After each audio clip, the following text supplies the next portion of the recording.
A YouTuber hits the big stage and finally makes his own movie. Does it suck? Or is it the greatest thing ever? Because this is the internet and only those two things can exist. K-Dog's movie review. Shelby Oaks is directed by Chris Stuckman and stars Sarah Dern, Mason Heidger, and Joe Quinn. A woman's desperate search for her long-lost sister falls into obsession upon realizing that the imaginary demon from their childhood may have been real.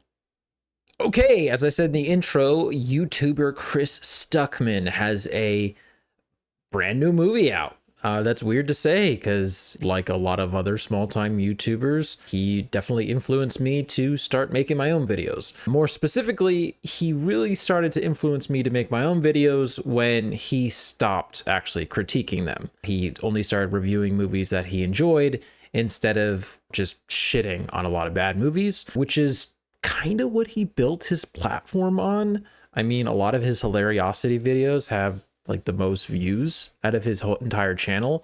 So it's interesting that he went that route, obviously to appease filmmakers such as the backers behind this one. Regardless of your personal opinions on the YouTuber and the direction that he took his channel in, I think it's important to review this movie for what it is: a horror movie that is being released in theaters that you pay a full price ticket to. I'm not going to go in with bias just because I've watched his channel for many years, or have a bias because they went the indie route with a much more limited budget. I watched, and I'm going to review this movie like I would any other movie. Treat it with that same level of criticism. And having said all that, Shelby Oaks is... What do you mean, It's not the greatest thing ever, and it's not a piece of shit.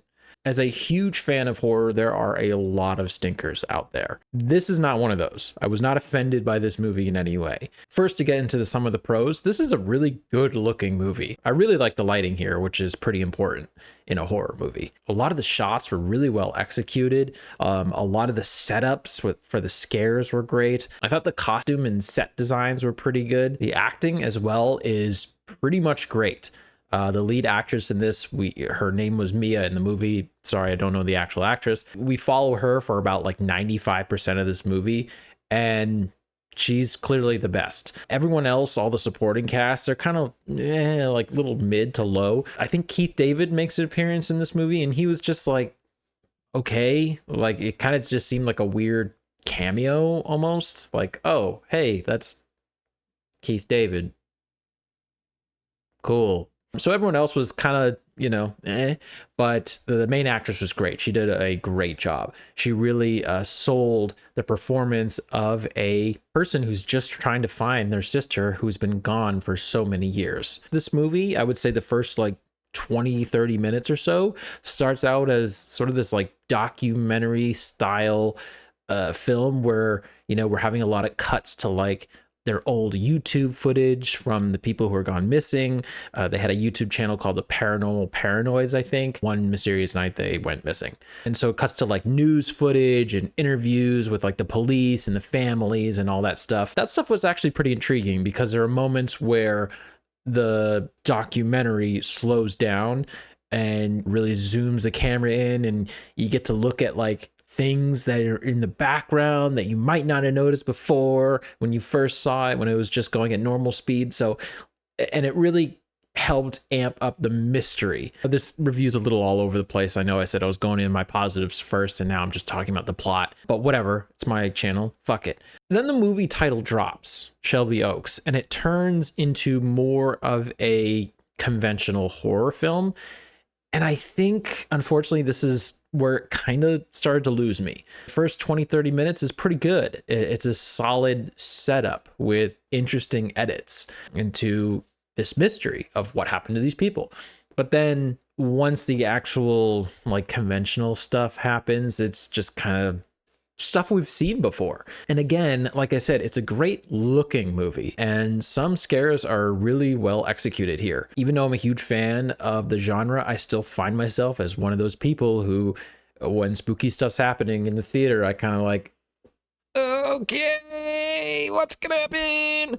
And I definitely did that a few times during this movie. But good visuals only get you so far. We have to have a compelling story with characters that I care about.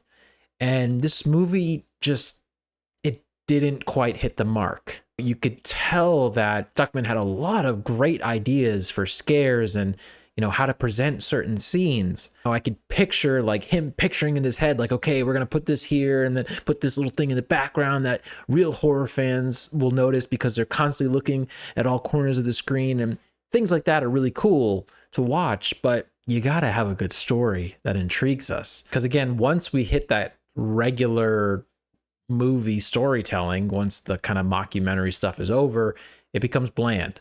I don't necessarily want to say the movies that reminded me of this one because that could potentially lead to spoilers.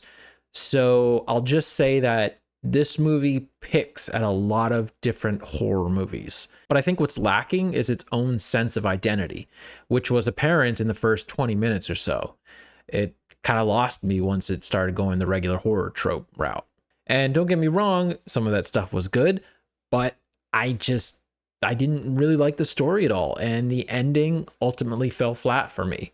We have characters that make absolutely dumb decisions, which is a thing in horror, so that's okay. Maybe that was purposeful. It just made me not care for the character because I found them to be stupid. Additionally, I didn't really know any of the characters in this movie. Like I said, we spend the majority of this movie on one character looking for their lost sister, but I didn't know anything about the character. We didn't really have those like movie scenes where like we learn more about like who they really are, their quirks, how they act, things that make us really care about them. She just felt like another typical horror movie person. All of the supporting characters as well. You know, she has a husband who barely has any screen time. Even when he's presented with like really compelling evidence that shit's going on that Mia discovers, he's like, nah, you're crazy, I'm leaving. And then just like walks out of the movie. It just feels so shallow and so not well written for what's going on. We also have a lot of conveniences as well. Everything happens within like a 5-mile radius in this movie. And so our main character just like happens upon everything, basically what seems like in a day, which seems weird because she's been searching for her sister for 12 years. Starts out in 2008, and then we jump to present day, or what was present day, and you know, this film was created in 2020. 12 years she's been looking, and like there are certain things that she finds that's like, really? You didn't look there earlier? Like, come on. Oh, you also see them in the trailer. Whoever's idea it was to, you know, Stuckman's or whoever, idea to have CGI dogs in the film should probably be fired because, nah, they looked awful. Like I said, the film looks great, but the CGI dogs were terrible. They took me out of the film so many times because it's not just like one scene with them. They're in it for multiple scenes. And multiple important scenes, might I add. And there are even some moments where scares are being set up, and then we see those dogs, and it completely just ruined it for me. The dogs look horrible. I actually, you know, I don't know if this was a weird budget thing, like CGI dogs are maybe easier to make than having to hire like an animal trainer and all that stuff. I think they just should have used real dogs because, with exception of maybe one or two scenes, a lot of the dog shots in this are just the dog staring and like sitting and watching. So it's like, why couldn't you just put a real dog there instead? The CGI dogs looked so terrible, so awful. There's some other CGI stuff too, which it looks okay. There's a couple things with practical effects too, which was nice to see. So yeah, I know again, this review is kind of all over the place, but that's how I kind of felt with this movie. It seemed just okay. Stuckman's a good proponent of physical media. I don't really see myself wanting to buy this on Blu-ray. It's a good looking movie, but it really didn't compel me enough to probably ever want to watch it again. I will say though, it is well directed. Maybe not well written, but very well directed. I don't really give grades on this channel, but if I had to, I'd probably give it like a C- or maybe a C. Things are there that are good, but ultimately, I'd left disappointed. Please let me know what you guys thought of Shelby Oaks in the comments below. What other YouTuber films do you enjoy?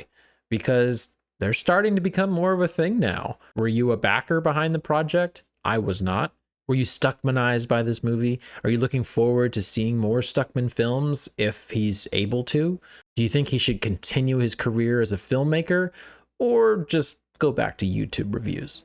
Personally, I'd like to see another Chris Stuckman directed movie, but not written by. Till next time.